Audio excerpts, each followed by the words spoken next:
శ్రీ మహాగణాధిపతయే నమః. ఈరోజు మనం మేషాది ద్వాదశ రాసుల్లో ఈ 12 రాసుల్లో ఏ రాశి వారిని వివాహం చేసుకోవాలి, ఎవరిని వివాహం చేసుకోకూడదు, ఒకవేళ సరిపడని రాసుల వాళ్ళు ఎవరైనా సరే వివాహం చేసుకోవాల్సిన పరిస్థితులు వస్తే ఎటువంటి దుష్ప్రభావాలు ఏర్పడతాయి, వాటికి ఏ రకమైన పరిహారాలు పాటించాలి, ఇటువంటి అనేక అంశాల గురించి తెలుసుకోవడానికి ప్రయత్నం చేద్దాం. దాంట్లో భాగంగా ఇప్పుడు ధనురాశి వారు ఎవరిని వివాహం చేసుకోవాలి, ఎవరిని వివాహం చేసుకోకూడదు అనేటువంటి అంశం గురించి గమనిద్దాం. ముందు ధనురాశి అంటే మనం తెలుసుకోవాల్సింది ఏంటంటే మూలా నక్షత్రం 1, 2, 3, 4 పాదాలు, పూర్వాషాఢ నక్షత్రం 1, 2, 3, 4 పాదాలు, ఉత్తరాషాఢ నక్షత్రం మొదటి పాదం వరకు ఉన్నటువంటి నక్షత్ర పాదాల్లో జన్మించిన వాళ్ళందరినీ కూడా మనం ధనురాశి జాతకుల కింద పరిగణిస్తాం. వీళ్ళు అసలు ఏ రాశుల వాళ్ళని వివాహం చేసుకోకూడదు, ఎందుకు అనేటువంటి అంశాన్ని చూద్దాం. ఇక్కడ ధనురాశి వాళ్ళకి సహజంగా వీళ్ళ యొక్క మనస్తత్వం ఎలా ఉంటుందంటే తమ్ముడు తనవాడైన ధర్మమే చెప్పాలనుకుంటారు. వీలైనంత వరకు నీతికి, న్యాయానికి, నిజాయితీగా ఉండడానికి కట్టుబడి ఉంటారు. అలాగే ప్రతి పనిని ముందస్తు ప్రణాళికతో అంతా ప్లాన్ చేసుకుని చాలా జాగ్రత్తగా, చాలా పకడ్బందీగా ప్రతి విషయాన్ని ఆచరిస్తారు.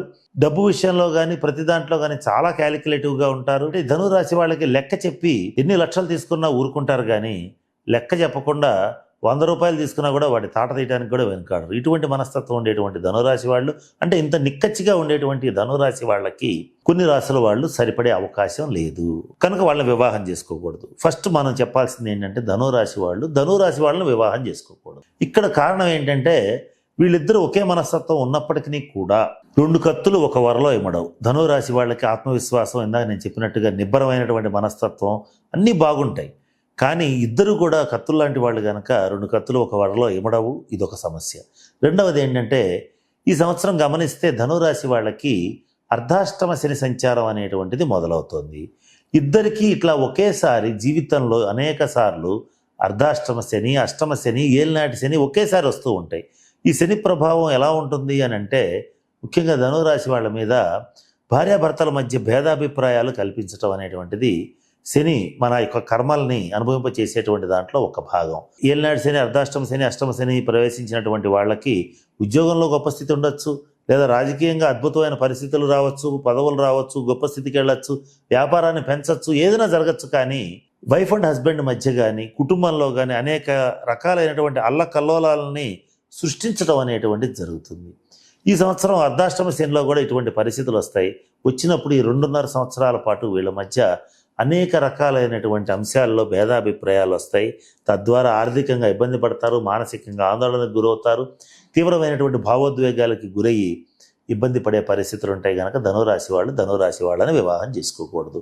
ఇక రెండవది, ధనురాశి వాళ్ళు మకర రాశి వాళ్ళని కూడా వివాహం చేసుకోకూడదు. దీన్ని ద్విద్వాదశ స్థితి అంటారు. అంటే ధనుసు నుంచి మకర రాశి 2వ రాశి, మకర రాశి నుంచి ధనురాశి 12వ రాశి, అంటే 2, 12 రాశులు అన్నమాట. ఈ ద్విద్వాదశ స్థితిలో కూడా వివాహం చేసుకోకూడదు. చేసుకుంటే ఏమవుతుందంటే ఆర్థికంగా ఇబ్బందులు పడతారు, మానసికంగా ఆందోళన పడతారు, ఆరోగ్యపరంగా ఇబ్బంది పడతారు. వీళ్ళలో ఒకళ్ళు మాత్రం చాలా తీవ్రమైన మనోవేదనకు గురయ్యేటువంటి పరిస్థితి ఉంటుంది. ఒకవేళ చేయవలసిన పరిస్థితి ఉంటే మకర రాశి స్త్రీని ధనురాశి పురుషుడు వివాహం చేసుకోవచ్చు. అది కూడా వ్యక్తిగత జన్మజాతక రీత్యా ఇద్దరి సప్తమ స్థానాలు బలంగా ఉన్నా, గ్రహమైత్రి బలంగా ఉన్నా, లగ్నాల మైత్రి బలంగా ఉన్నా, లగ్నాధిపతుల మైత్రి బలంగా ఉన్నా, ఇటువంటి పరిస్థితుల్లో, ప్రత్యేకమైన పరిస్థితుల్లో మకర రాశి స్త్రీని ధనురాశి పురుషుడు వివాహం చేసుకోవచ్చు. అంతేకాని మకర రాశి పురుషుని ధనురాశి స్త్రీ వివాహం చేసుకుంటే చాలా తీవ్రమైనటువంటి భేదాభిప్రాయాలు వస్తాయి, కనుక ఇది పనికిరాదు. ఇక ధనురాశి వాళ్ళు వృషభ రాశి వారిని వివాహం చేసుకోకూడదు. దీన్ని షష్టాష్టక స్థితి అంటారు. అంటే ధనుసు నుంచి వృషభం 6, వృషభం నుంచి ధనుసు 8, 6, 8 స్థితి. ఈ షష్టాష్టక స్థితి వల్ల ఇద్దరి మధ్య పరస్పరం తీవ్రమైనటువంటి భేదాభిప్రాయాలు ఉంటాయి. వృషభ రాశి వాళ్ళు లగ్జరీ ఐటమ్స్ కోసం ఖర్చు పెడతారు. ధనురాశి వాళ్ళు ఏదైనా సరే ఖర్చు పెట్టాలంటే అవసరం ఉంటేనే ఖర్చు పెట్టాలి, అవసరం లేకపోతే ఖర్చు పెట్టద్దు అనేటువంటి అంశాన్ని పరిగణలో తీసుకుంటారు. వీళ్ళ మధ్య ఎక్కువగా ఆర్థిక పరమైనటువంటి విభేదాలు, భేదాభిప్రాయాలు చాలా తీవ్రంగా వస్తాయి. వీళ్ళల్లో ఒకళ్ళకి ఎక్కువగా హెల్త్ దెబ్బతినే అవకాశం ఉంటుంది, తీవ్రమైనటువంటి మానసిక స్పర్ధలు వచ్చే అవకాశం ఉంటుంది. కనుక ఎటువంటి పరిస్థితుల్లోనూ ఈ ధనురాశి వాళ్ళు వృషభ రాశి వాళ్ళని వివాహం చేసుకోకూడదు. ఇక ధనురాశి వాళ్ళు మిథున రాశి వాళ్ళని కూడా వివాహం చేసుకోకూడదు. దీన్ని సమసప్తక స్థితి అంటారు. అంటే 1, 7, ఒకటి ధనురాశి అయితే 7 మిథున రాశి.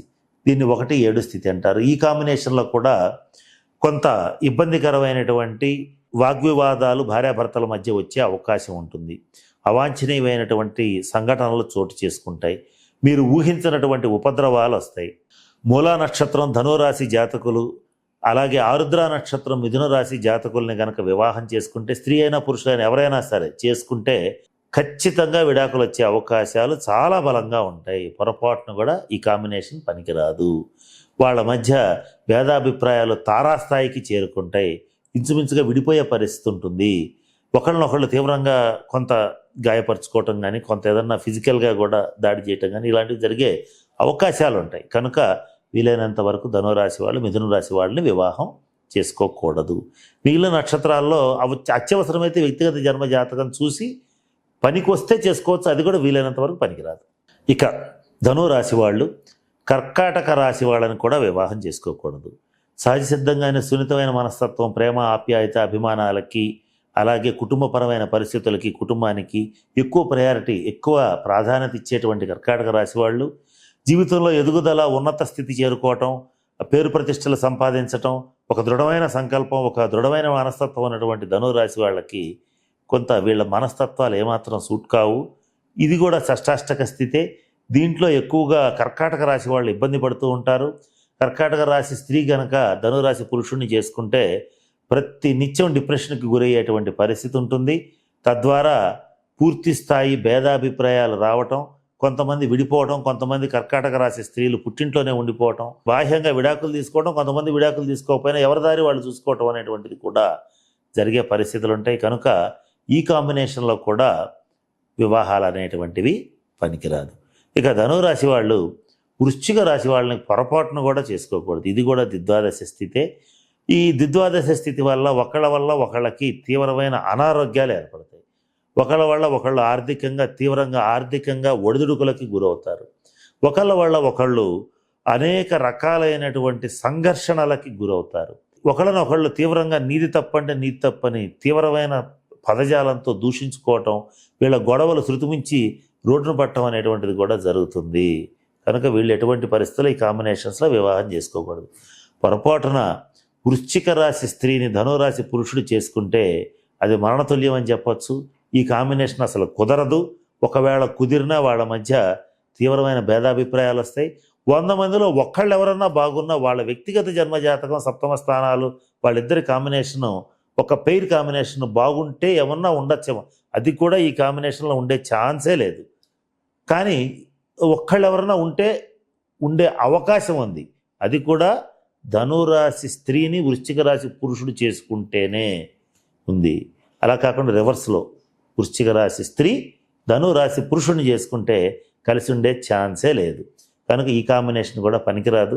ఈ కాంబినేషన్స్లో ఉన్నటువంటి వాళ్ళు వివాహం చేసుకోవటం వల్ల ఆర్థికంగా, కుటుంబపరంగా, ఆరోగ్యపరంగా తీవ్రమైనటువంటి దుష్ప్రభావాలకి గురయ్యే పరిస్థితులు ఉంటాయి. కనుక చివరిగా మనం గమనిస్తే ధనురాశి వాళ్ళని, వృషభ రాశి వాళ్ళని, మిథున రాశి వాళ్ళని, కర్కాటక రాశి వాళ్ళని, వృశ్చిక రాశి వాళ్ళని పొరపాటును కూడా వివాహం చేసుకోరాదు. గతంలో ఎవరైనా చేసుకుని ఉంటే వాళ్ళు కొంచెం గట్టిగా పరిహారాలు చేసుకుని, కొన్ని తంత్ర ప్రక్రియలు ఉంటాయి, కొన్ని సూచనలు ఉంటాయి, వాటిని విని ఆ పరిహారాలు చేసుకుని గతంలో పొరపాటున జరిగిపోయి ఉంటే వాళ్ళు సరి చేసుకోవాలని కోరుకుంటున్నాం. ఇప్పుడు వివాహం చేసుకునేటువంటి వాళ్ళు మాత్రం పొరపాటును కూడా నేను చెప్పిన ఈ కాంబినేషన్స్లో చేసుకోవద్దు. చేసుకుంటే ఇబ్బందులు పడతారు. కనుక నేను చెప్పిన సూచనలు పాటించి ధనురాశి వాళ్ళు సరైనటువంటి జీవిత భాగస్వామిని పొందుతారని మనస్ఫూర్తిగా ఆకాంక్షిస్తూ ఆ పరమేశ్వరుని ప్రార్థిస్తూ సెలవు తీసుకుంటున్నాను. స్వస్తి.